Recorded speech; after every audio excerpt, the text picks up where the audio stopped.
Hi, my name is Ray. Welcome to another video of Ray's Economics Cluebook. Today, we'll be expanding upon more on our lesson on the ADS model by talking about the short run and long run equilibrium changes. So the first major equilibrium change is demand shock. Demand shock basically, of course, is when demand fluctuates. Obviously, the most important one perhaps to talk about right now is a demand shocked negative demand shock. The most famous example would be the Great Depression during 1929-1933, when demand drastically decreased. And when demand decreases, we see our aggregate demand curve move to the aggregate demand 1. Of course, this creates a new equilibrium at E1, in which the price level decreases, and in which we see our real GDP or production quantity produced also decrease. So we see two decreases, and so a lack of inflation basically. And so from this, we see a recessionary gap happen between our long-run GDP, long-run real GDP, and our current short-term real GDP caused by demand shock. Our long-run real GDP, of course, is the point on our long-run aggregate supply curve, right, as we talked about a few videos before. And so, in response to this, what usually happens, of course, we talk in our long-run aggregate supply curve, we explained what happens. Basically, as price level decreases, eventually wages decrease.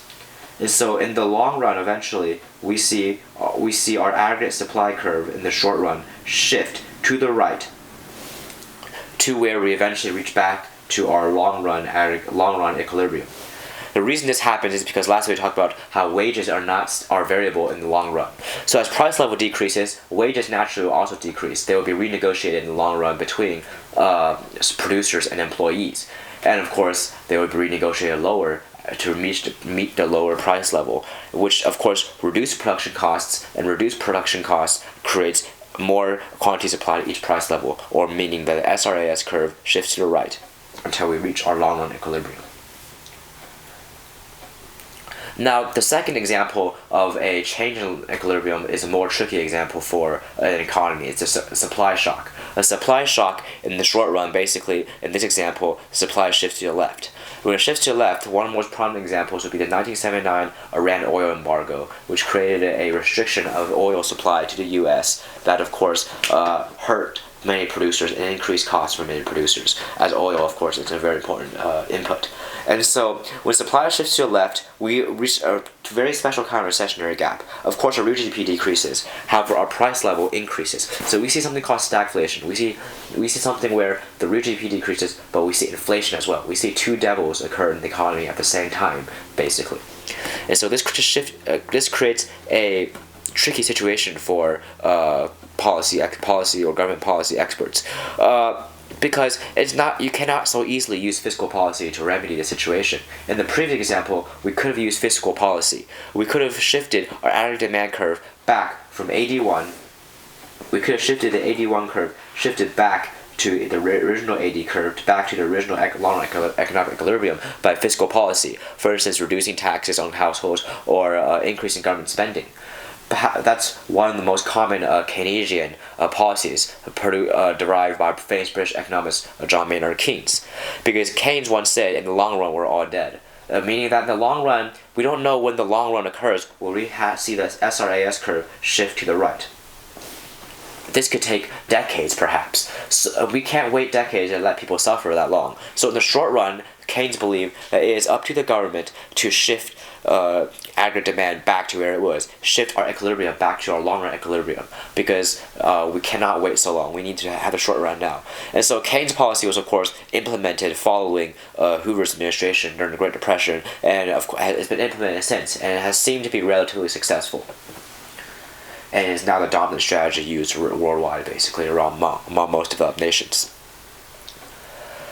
And so, but why I bring that up? Because in this case, we cannot so easily rely on Keynesian economics. Because if we were to shift the aggregate demand curve to the right to counter the shift of the supply curve, and to reach back to our old point of long-run economic equilibrium, the problem was, we see here, our price level skyrockets furthermore, and we already are facing high inflation. So we are just worsening one problem to reduce another problem, and at the end of the day, we still have problems. And so that is not we cannot directly rely on Keynesian economics. The second problem, of course, is that the governments during this time are likely also going to be in high debt during a supply shock, so they might not have the resources to implement expansionary fiscal policy as easily.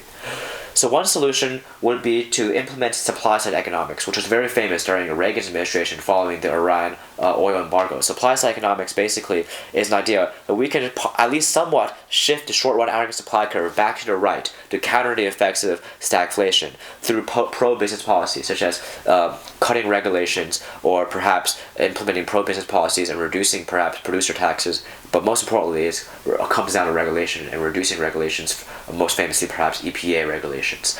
And so this will partially shift our supply curve to the right to not only increase real GDP, but to decrease the price level. Now, the second thing we can do, while fiscal policy is out of the picture, we can still implement through the Fed monetary policy such as increase the money supply to or decrease the interest rate to therefore increase consumer spending and more importantly increase investment spending. Of course, it will still create some level of inflation as we shift the aggregate demand curve to the right. However, combined with supply-side economics, we can minimize perhaps our effect on inflation or minimize any increases in inflation while returning to our long-run real GDP output.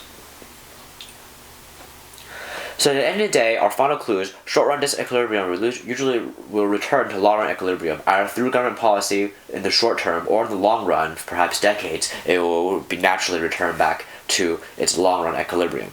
And so demand shock is relatively more easy to remedy because we can just use pure Keynesian economics to increase our demand and increase back to our original equilibrium point. However, supply shock is much more difficult as we face two problems, inflation and unemployment. And inflation can only be exacerbated by shifting the demand curve to the right. So we cannot solely rely on that. We have to rely perhaps on structural changes, such as ones used during the Reagan administration to help force deregulation on supply-side economics. So thank you and see you next time. Bye-bye.